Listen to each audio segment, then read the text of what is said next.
নমস্কার। আজকে আমরা আলোচনা করব প্রেম কার সাথে হবে। অর্থাৎ আপনি যার সাথে প্রেম করবেন সে আপনার বাড়ির পাশে হবে, না আপনার কর্মস্থানে হবে, না আপনার পড়াশোনার লাইফে তখন হবে, সেটা আজকে আমাদের আলোচনার বিষয়।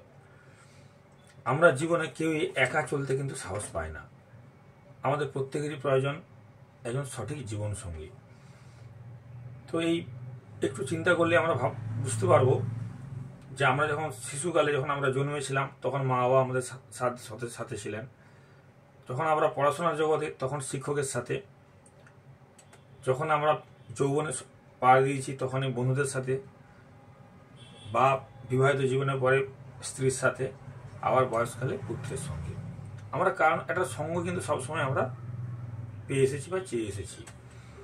তো আজকে আমরা যেটা আলোচনা করব সেটা হলো প্রেমের সম্পর্ক। তো প্রেমের সম্পর্ক কথা বলতে গেলে প্রথমে আমাদের রাধাকৃষ্ণের কথা মনে আসে, কিন্তু সেই যুগ আর নেই।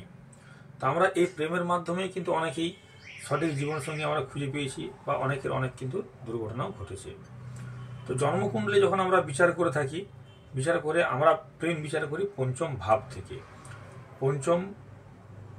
পঞ্চম গৃহে মানে লগ্ন থেকে পঞ্চম ভাবে কোন গ্রহ বসেছে, পঞ্চম ভাবপতি কার নক্ষত্রে আছে, পঞ্চম ভাবে কোন শুভ গ্রহ বা কোন অশুভ গ্রহের দৃষ্টি আছে, বা পঞ্চম ভাবপতি কোন স্থানে যে বসেছে, লগ্নের কোন স্থানে যে বসেছে, আমরা কিন্তু এই সবগুলোই কিন্তু বিচার করি। দেখুন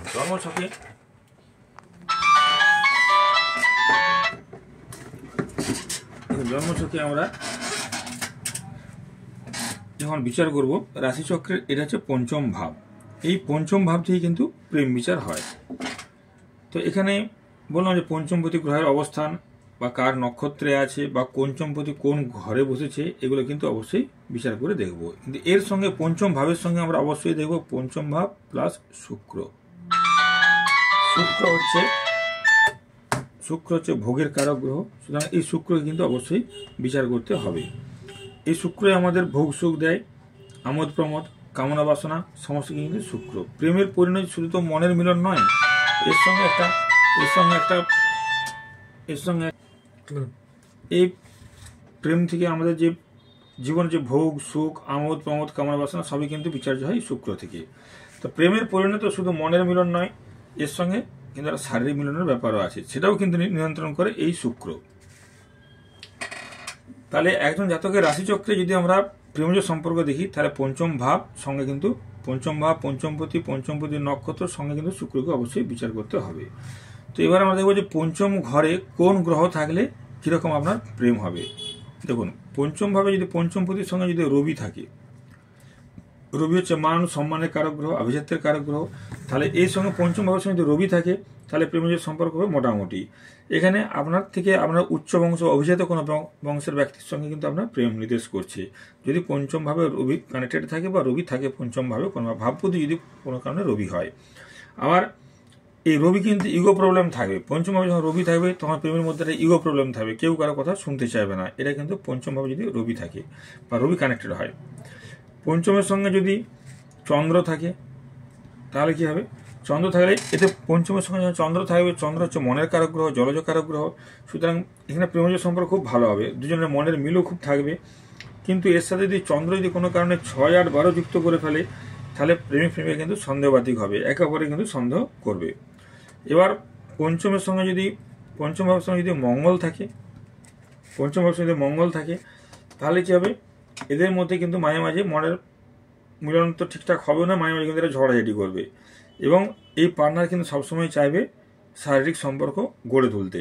বিশেষ করে এর সঙ্গে যদি আবার রাহু যুক্ত হয়ে যায়, পঞ্চম ভাব বা পঞ্চমপতি বা পঞ্চমের সঙ্গে যদি কোনো কারণে মঙ্গল যুক্ত থাকে তাহলে কিন্তু তার প্রেমজ সম্পর্কে ঝগড়াঝাটি আনতে হবে, এবং এর সঙ্গে যদি রাহু কানেক্টেড থাকে তাহলে এটা কিন্তু শারীরিক সম্পর্কের দিকে চলে যাওয়ার সম্ভাবনা বেশি।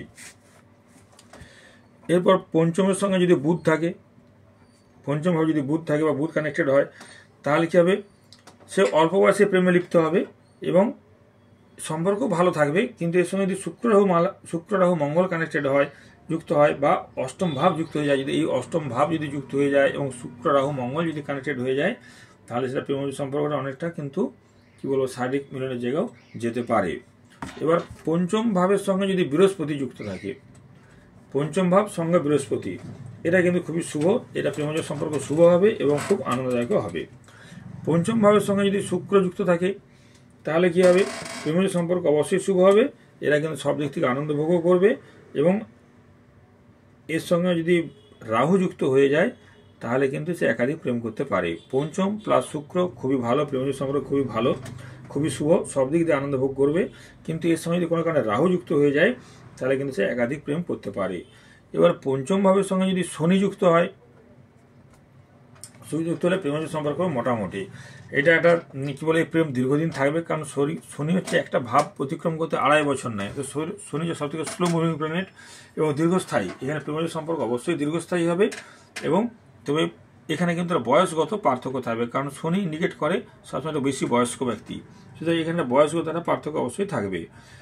আর এর সঙ্গে যদি অষ্টম এবং দ্বাদশ যুক্ত হয়ে যায়, অষ্টম হচ্ছে মারক স্থান, দ্বাদশ হচ্ছে ব্যয় স্থান, অষ্টম দ্বাদশ হয়ে গেলে এরা কিন্তু কি বলবো যে শারীরিক সম্পর্কে কিন্তু খুব একটা ভালো হবে না যদি পঞ্চমের সঙ্গে যদি শনি যুক্ত থাকে। পঞ্চমের সঙ্গে যদি কেতু যুক্ত থাকে, পঞ্চমের সঙ্গে কেতু যুক্ত থাকলে এদের প্রেমের ব্যাপারে একটা অনীহা ভাব থাকবে, এরা সহজে প্রথম প্রেমটা কেটে যাওয়ার সম্ভাবনা বেশি, প্রেমের সঙ্গে এদের প্রেমের একটা অনীহাও থাকবে। আর এর সঙ্গে যদি শুক্র প্লাস রাহু প্লাস মঙ্গল, শুক্র রাহু মঙ্গল কানেক্টেড হয় তাহলে কিন্তু এ গোপনে অবৈধ প্রেম করবে। পঞ্চম ভাবের সঙ্গে যদি কেতুযুক্ত থাকে তাহলে পঞ্চমের সঙ্গে কেতুযুক্ত থাকলে প্রথম প্রেমটা কেটে যাওয়ার সম্ভাবনা থাকবে, প্রেমের প্রতি একটা অনীহা ভাবও থাকবে। আর এর সঙ্গে যদি শুক্র রাহু মঙ্গল কানেক্টেড হয় তাহলে কিন্তু এরা যে কোনো সময় অবৈধ প্রেমে লিপ্ত হবে এবং সেটা খুব গোপনে করতে চাইবে। এবারে আরো কয়েকটা সূত্র আপনাদের জানাই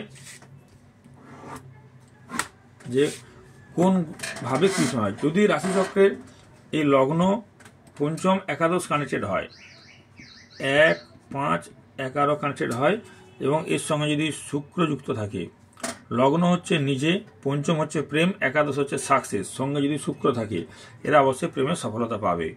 1, 5, 11 সঙ্গে শুক্র প্রেমের সফলতা পাবে। যদি কোনো কারণে 5, 6, একাদশের কানেকশন হয় এবং তার সঙ্গে যদি শুক্রও যুক্ত থাকে তাহলে কিন্তু এরা প্রেমের সফলতা পাবে না। 6 হচ্ছে 6 ভাব কিন্তু শত্রু ভাব, তাহলে এখানে পঞ্চম ষষ্ঠ একাদশের কানেকশন হলে এই প্রেম কিন্তু টিকবে না, অর্থাৎ প্রেমে ব্যর্থতা আসবে যতই শুক্র কানেক্টেড থাক। মানে প্রেমটা হবে কিন্তু প্রেমটা কিন্তু টিকবে না, কেটে যাবে। এরপর যদি 5, 6 একাদশের কানেকশন হলো, সঙ্গে আবার যুক্ত থাকলো শুক্র থাকলো সঙ্গে, কিন্তু এর সাথে যুক্ত হলো 6, 12, 6 হচ্ছে অপূর্ণ প্রেম, দ্বাদশ হচ্ছে কেটে যাওয়া, তাহলে পঞ্চম প্রেম, ষষ্ঠ হচ্ছে শত্রুর ভাব, ষষ্ঠ কানেক্টেড ভাবে প্রেমটা কাটবে, একাদশে সাকসেস থাকলেও হবে না, প্রেমটা হয়েছিল কিন্তু থাকবে না, সঙ্গে শুক্র, আর 6, 12 কানেকশন, 12 হচ্ছে ব্যয় ভাব, তাহলে এখানে কি হবে প্রেমটা অপূর্ণ থেকে যাবে, অর্থাৎ প্রেমটা আধ রাস্তায় কেটে যাবে।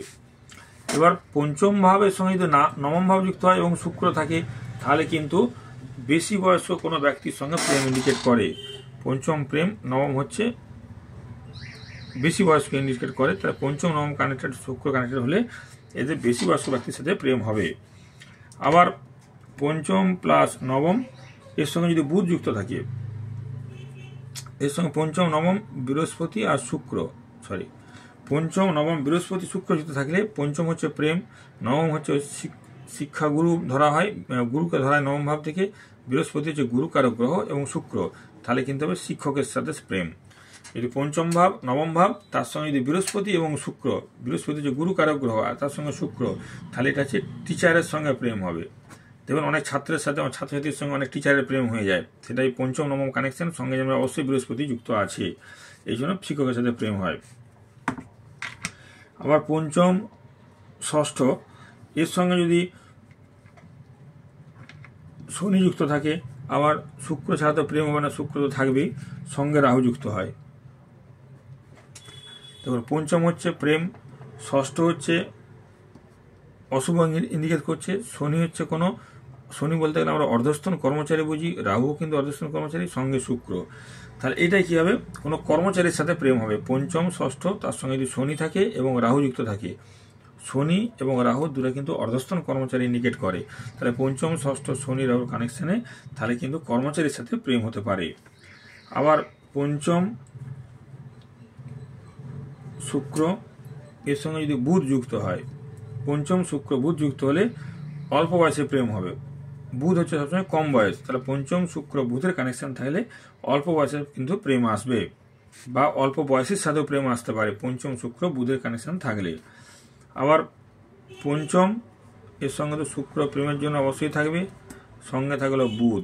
আর চর রাশি, চর রাশি বলতে চর স্থির দৈত্যক, চর এটা হচ্ছে চর রাশি, চর স্থির দৈত্যক এটা হচ্ছে চর রাশি, স্থির দৈত্যক এটা হচ্ছে চর রাশি, স্থির দৈত্যক এটা হচ্ছে চর রাশি। তাহলে মেষ, কর্কট, তুলা এবং মকর এগুলো হচ্ছে চর রাশি। তাহলে এই চর রাশি যদি যুক্ত হয় এবং তার সঙ্গে যদি একাদশ ভাব যুক্ত থাকে, এবং তাহলে কিন্তু পঞ্চম শুক্র বুধ চর রাশি। চর মানে কিন্তু সবসময় মানে একাধিক, চর মানে কোনো একটা নয়, চর মানে একাধিক। সেটা চর রাশিতে যদি আমরা চতুর্থ ভাব পড়ে তার একাধিক বাড়ি হতে পারে, বা আপনি একটা বাড়ি বারবার বাড়ি চেঞ্জ করতে পারেন যদি চতুর্থ ভাব চর রাশিতে পড়ে। সেরকম পঞ্চম শুক্র বুধ, বুধ মানে কিন্তু একের অধিক, দ্বিতীয় বা একের অধিক ইন্ডিকেট করে বুধ, চর রাশিও কিন্তু ইন্ডিকেট করে একের বেশি। তাহলে পঞ্চম শুক্র বুধ চর রাশি যদি হয়, একাদশের কানেকশন হয়, তাহলে কিন্তু সে একাধিক প্রেম করবে। আবার পঞ্চম চতুর্থ একাদশ সঙ্গে যদি বুধ থাকে তাহলে কি হবে, পঞ্চম হচ্ছে প্রেম, চতুর্থ কিন্তু আমরা যেন বাড়িঘর বিচার করি তেমনি এটা স্কুল কলেজে বিচার করা হয় চতুর্থ ভাব থেকে। একাদশ সাকসেস সঙ্গে বুধ, তাহলে বুধ হচ্ছে শিক্ষার কারক গ্রহ, তাহলে পঞ্চম প্রেম, চতুর্থ হচ্ছে স্কুল বা শিক্ষা প্রতিষ্ঠান, একাদশ হচ্ছে আপনার সাকসেস সঙ্গে বুধ। তাহলে কার সাথে প্রেম হবে, শিক্ষাস্থানে প্রেম হবে। শিক্ষাস্থানে বলতে গেলে আপনার স্কুল কলেজে কোথাও প্রেমের যোগ আছে। আবার যদি 5, 3, 4 5, 3, 4 সঙ্গে যদি শুক্র যুক্ত হয়, পঞ্চম হচ্ছে প্রেম, এর সঙ্গে তৃতীয় ভাব, চতুর্থ ভাবে তৃতীয় ভাব, তৃতীয় ভাব এবং হচ্ছে প্রতিবেশী ইন্ডিকেট করে তৃতীয় ভাব, চতুর্থ ভাব কিন্তু গৃহ আর শুক্র। তাহলে পঞ্চম তৃতীয় চতুর্থ যদি কানেকশন থাকে, সঙ্গে যদি শুক্র থাকে, তাহলে কিন্তু আপনার নিজ এলাকায় বা আপনার পাড়ায় প্রেম হবে, সেটা হচ্ছে পঞ্চম ভাবের সঙ্গে চতুর্থ ভাব কানেক্টেড থাকবে। পঞ্চম হচ্ছে প্রেম, চতুর্থ ভাব হচ্ছে আপনার গৃহ, আর তৃতীয় হচ্ছে প্রতিবেশী। তাহলে 5, 3, 4-এর মধ্যে যদি কোনো সঙ্গে শুক্র কানেকশন থাকে, তাহলে কিন্তু আপনার পাড়ার মধ্যে বা নিজ গৃহের মধ্যে প্রেম হবে। সেরকমভাবে যদি পঞ্চমের সঙ্গে দশম যুক্ত হয়, আর শুক্র তো কানেক্টেড সবসময় থাকবে প্রেম হলে, আর সঙ্গে একাদশ, তাহলে পঞ্চম হচ্ছে প্রেম, দশম হচ্ছে কর্মস্থান, যে কোনো লগ্নের দশম স্থান আমরা কর্মস্থান বিচার করি, তাহলে পঞ্চম দশম হচ্ছে কর্মস্থান, শুক্র একাদশ হচ্ছে সাকসেস। তাহলে এটা আপনার কর্মস্থানে প্রেম হবে। 5, 10 শুক্র এবং একাদশ ভাব যদি কানেক্টেড থাকে, তাহলে আপনার কর্মস্থানে কিন্তু আপনার প্রেম হবে। আবার যদি 5-এর সঙ্গে কোনো কারণে 12 কানেক্টেড থাকে, বা রাহু দ্বাদশ, সবসময় জানবেন দ্বাদশ ভাব হচ্ছে ব্যয় ভাব, খরচের ভাব, এটা হচ্ছে খারাপ ইন্ডিকেট করে সবসময়। তাহলে পঞ্চম দ্বাদশ সঙ্গে যদি রাহু যুক্ত থাকে, তাহলে কি হবে, আপনি প্রেমে প্রতারিত হবেন, আপনাকে ছেড়ে চলে যাবে। পঞ্চম তার সঙ্গে দ্বাদশের কানেকশন হয়ে যায় এবং রাহুর কানেকশন থাকে, তাহলে আপনাকে যার সাথে আপনি প্রেম করছেন সে আপনাকে ছেড়ে চলে যাবে। আবার যদি 1, 5, 8 যুক্ত হয় এবং এর সঙ্গে যদি থাকে রাহু, শুক্র এবং বুধ কানেক্টেড থাকে, তাহলে কি হবে, আপনি প্রেমিক বা প্রেমিকাকে আপনি ছেড়ে চলে আসবেন। যদি লগ্ন হচ্ছে আপনি নিজে, পঞ্চম হচ্ছে প্রেমস্থান, অষ্টম হচ্ছে মারক অর্থাৎ খারাপ, সঙ্গে রাহু যুক্ত আছে। অষ্টম হচ্ছে সবসময় মারক স্থান ধরা হয়, বা এখানে যে ভাবপতি বা যে কানেক্টেড যে গ্রহের সঙ্গে কানেক্ট, সেই গ্রহ কিন্তু ভালো ফল দেয় না। তাহলে লগ্ন, পঞ্চম, অষ্টম এর সঙ্গে যদি রাহু, শুক্র, বুধের কানেক্টেড হয়, তাহলে কি হবে, আপনি নিজেই সেই প্রেমটা ছেড়ে চলে আসবেন। এইভাবে আমরা প্রেমের বিচার করি যে কার সাথে প্রেম হবে, বা কীরকম ব্যক্তির সঙ্গে প্রেম হবে, বা কোন স্থানে আপনার প্রেম হবে। নমস্কার।